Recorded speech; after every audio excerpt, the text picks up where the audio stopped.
Hello, I'm Tori Allen. I'm doing some work for the new Northwest District as part of the communications subgroup at the moment. And joining me today is James Tebbutt, who, subject to the Methodist Conference, is going to be the new district chair of the Northwest England District. So, James, would you like to introduce yourself? Hi, Tori. Thank you for having me on, and thank you everyone for listening and watching. It's very good of you. Thank you. So, would you like to tell us a little bit about yourself and how you came to Methodism?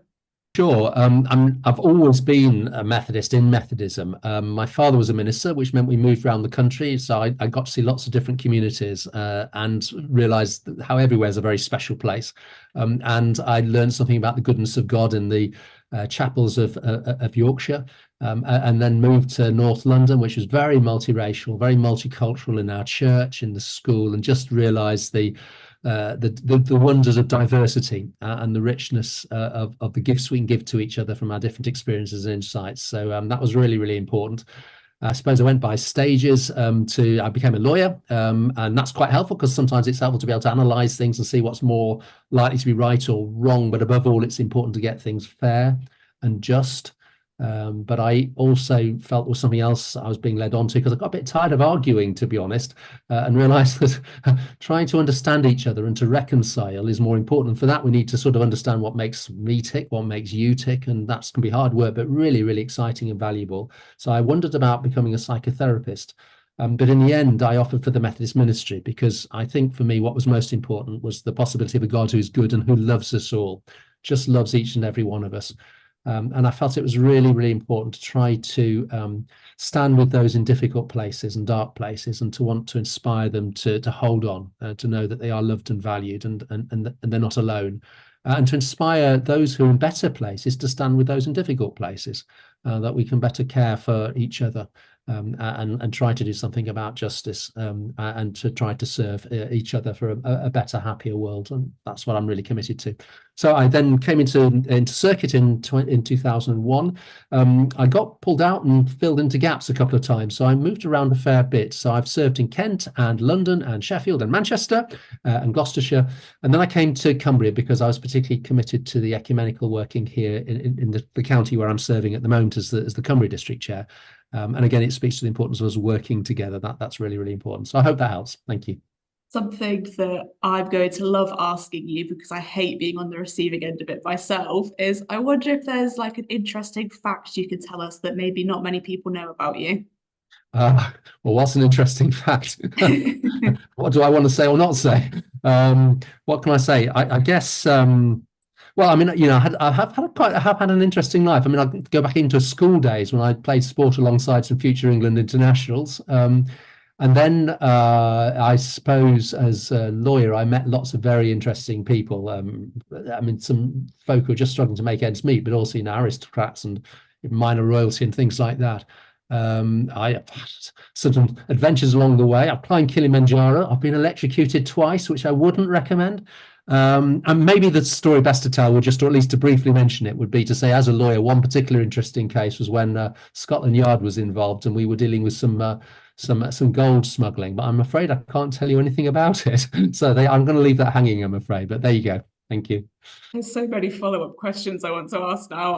I'll save the electrocution grilling for maybe a future video. So thinking about the Northwest England district then, what is important about this district? So remind us, why are we doing this? Thank you. Well, we're doing it for mission, and to try and do that well, we're going to try and do things in a different way. I mean, obviously, many of us have realised that we're living in challenging times, that the world isn't as interested in the church as it used to be. We've got structures that have become a bit heavy. I mean, Methodism is great because we're all equally part of it, and in our democracy, we have meetings and fellowship and all of that, and that's really, really important. But we've ended up obviously with disproportionate structures, and therefore we knew we needed to do some amalgamating, some merging, because the really, really important thing is to try to release the burden of running the institution, all the administration, the governance that we have to do, and to be safe and appropriate, but to try to share that out, get an economy of scale, and to release people's time and effort and energy and focus on mission. I'll say probably a bit more about mission in a bit, but so that people can actually be released and focus upon that. But then we realized we didn't just want to, bolt a couple of districts or so on together and just do things in the same way. That if we needed to make a more radical step, a generational step, to come up with something that perhaps would work for some time. And that's why we came up with the idea of a regional district, but also the idea of the structures we've come up with the different hubs and a shared leadership, just a district chair, but also district secretaries, and the idea of mission area leads for relationship and facilitating mission in their particular context. So we're wanting to do it very, very differently, in order again to focus on mission and to prioritize what we do with our time and our energy to try to serve a world with all its needs, often when that world isn't particularly interested in us. So it's something about all of that. Thank you. And why does this new district matter for people at our local churches and circuits? Sure, I think that's really important. And I think it's really important that we hear the very understandable and valid voices that say, well, this is irrelevant, or aren't we wasting all our time moving the deck chairs? And I sometimes say we have to move the deck chairs so we don't trip over them, but that obviously isn't the main thing of what we're trying to do. So I'd want to say, some of it will be hidden.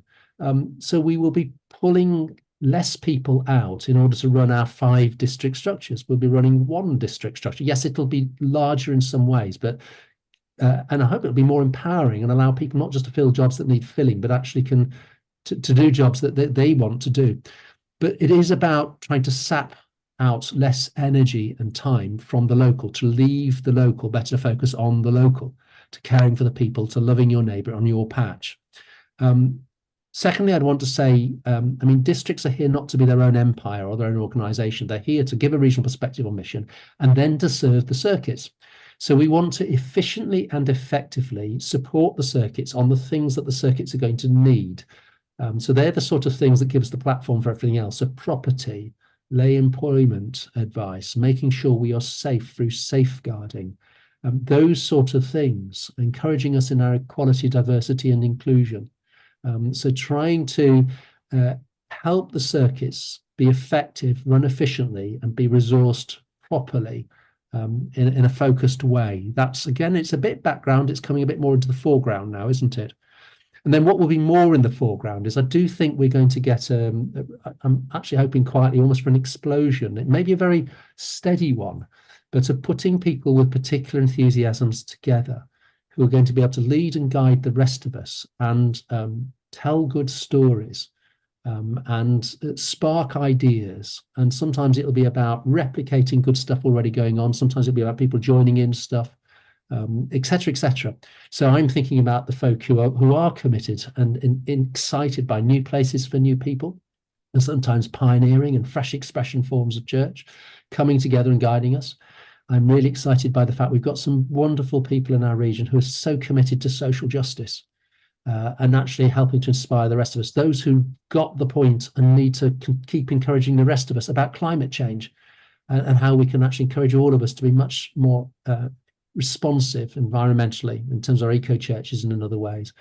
I think of the people who are concerned for those who are on the margins and the economic margins, maybe sometimes in our urban context, but also sometimes the hidden poverty in rural context, how our rural people can get together, our chaplains can get together, and so it goes on.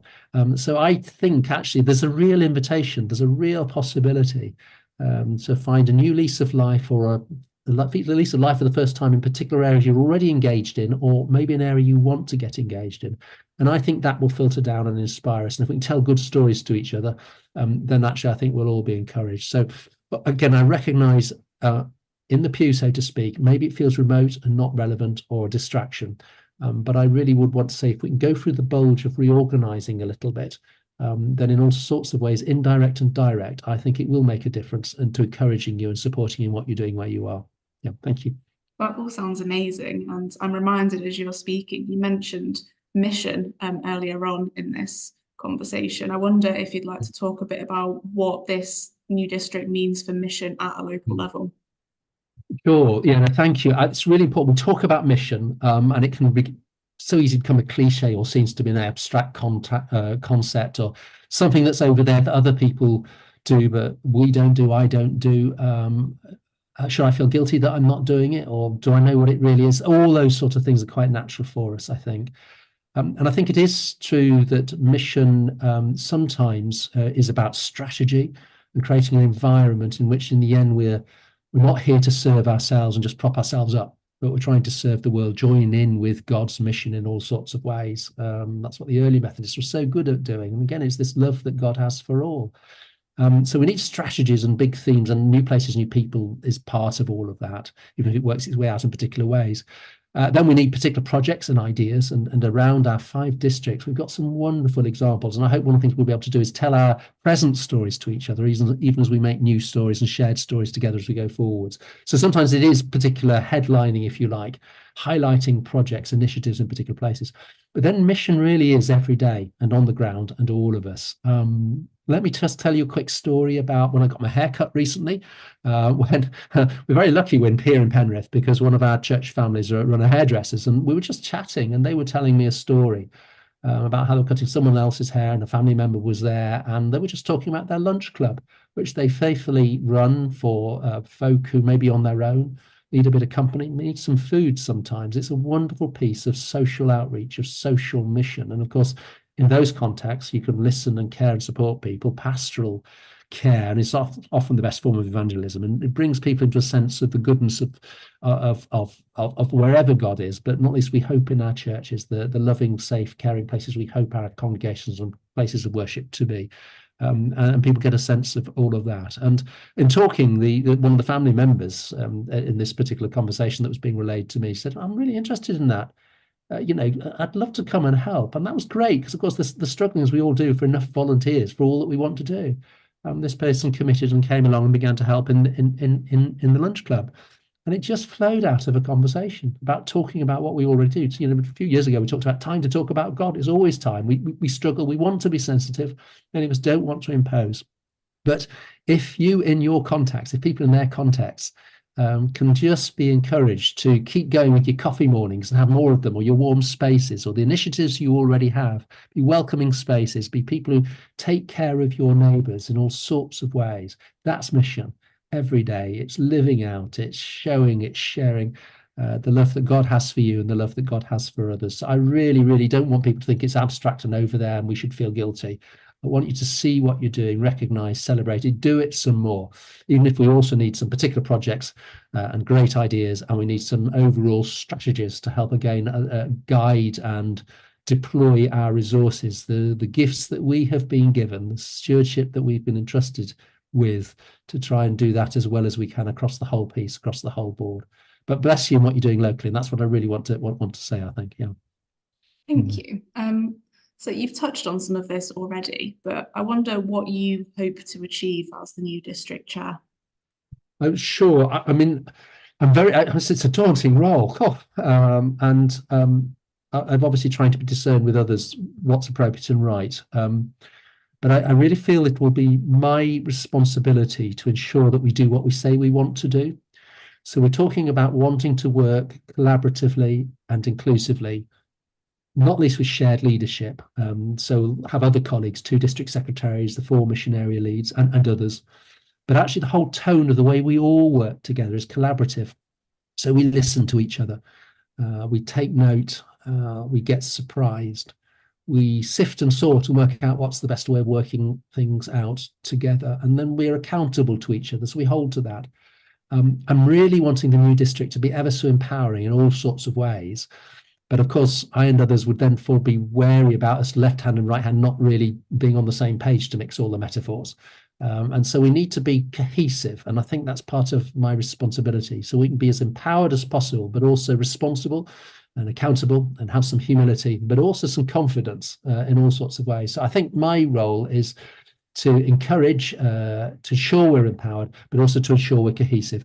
And again, coming back to those important principles of inclusivity and collaboration, we don't just talk the talk, but we really walk the walk. And we have to grow and change and develop, and just as I do, learn from people who show good examples, or challenge me, or teach me. And I'm part of that too. We're all part of it. A real humility. We're growing. Let's do it together, work really well together, and know that God's called us to be together, I believe.